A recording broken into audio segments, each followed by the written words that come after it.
chillest music theory Monday. We're just chilling out, you know. Mhm.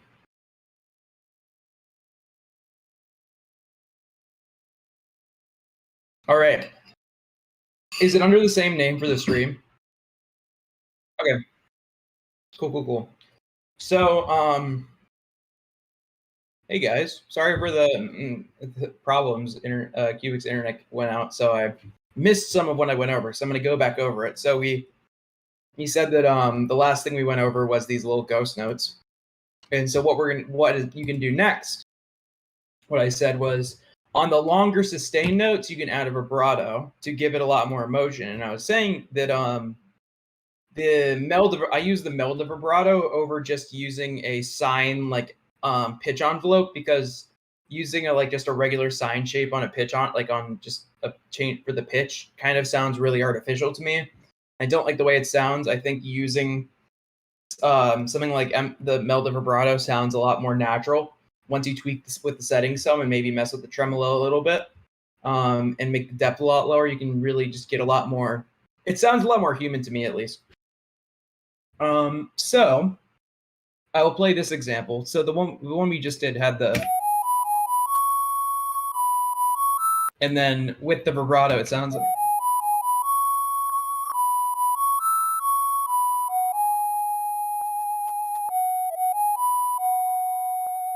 It gives that human emotion, like a singer's been singing for a X amount of time and their voice starts to waver, and it gives it a lot more emotion.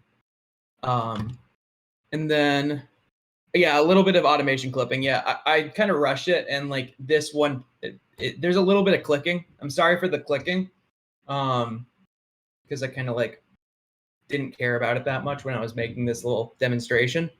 But yeah, you can use the dry wet option. I don't think that there's a dry. Oh, you could automate the depth. Actually, yeah, you could automate the depth on the Melda one. So, and that's a big thing you can do. Is Johnny Depp. The main fourth step of sort of main things you can do to your melody to make them more interesting is pitch bends. So here I have automated the pitch of serum, the little thingamabob. Let me show my full screen so you can see my plugins. And since y'all weren't able to see before what I had for my Melda, let me show my like settings on my vibrato. Here you go. Oh, whoops.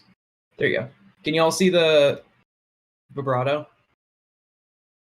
I keep accidentally clicking it off. Yeah, there we go. So I have a little tremolo on with the inverting the tremolo phase, so to kind of give it a little bit of feeling. And then the on the pitch bend, I have this little, it goes up. Normally I would just do 2 up and 2 down, but I'm doing some bigger jumps with this melody, so I have it turned up a little bit, and I'm just automating this, the pitch bend wheel. So let me change the stream back to the screen. I'm trying to keep the VC text open. Okay, so then we'll listen to this one. There are more pitch bends than I would normally implement in a melody of mine because it's kind of like a little bit over the top, but it's more for demonstration. So I'll play this version with the pitch bends and the vibrato and the ghost notes.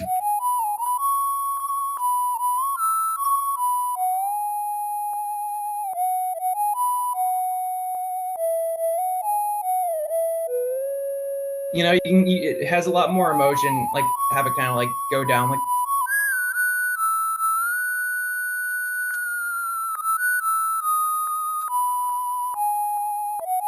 It just has a lot more, like these are some really tiny things you can add that give your melody a lot more feeling and emotion, Just something like a little sine wave with like a down sampler.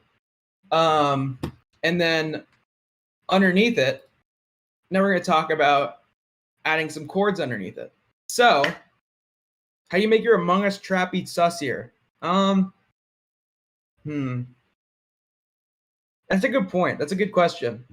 I think doing some basic stuff like, adding some vibrato, adding some pitch bends can really help, But yeah, basic stuff. Basic stuff. Basic stuff. Okay, so writing chords under, I got to get back on track. So writing chords underneath your melodies, or writing melodies underneath your chords. So I'm going to play the example I have for the chords that I put underneath this melody. And I'll talk about my thought process.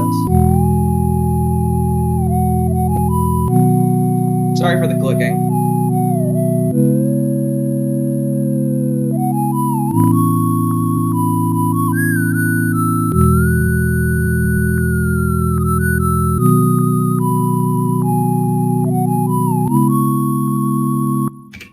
Yeah, so when looking at the actual notes in this is an E major.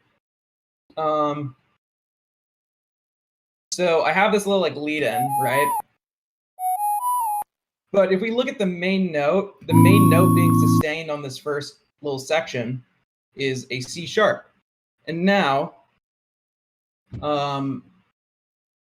we have to think about what chords could C sharp be implemented in to go underneath this one part of the passage. And I really wanted to like have a sort of a calm chord to resolve, and so I chose like A major, because A major is the 4th chord in E major, and it has the C sharp as the major third. So you have this major third harmony on top, which sounds really nice. It's kind of basic, but you could also do something like a C sharp minor.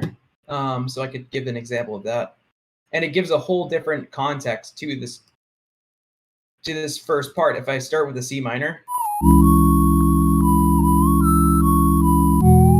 you know, that gives a whole different emotion to this melody depending on what chord you put in. Now it's kind of like ominous, and that one resolution feels a lot more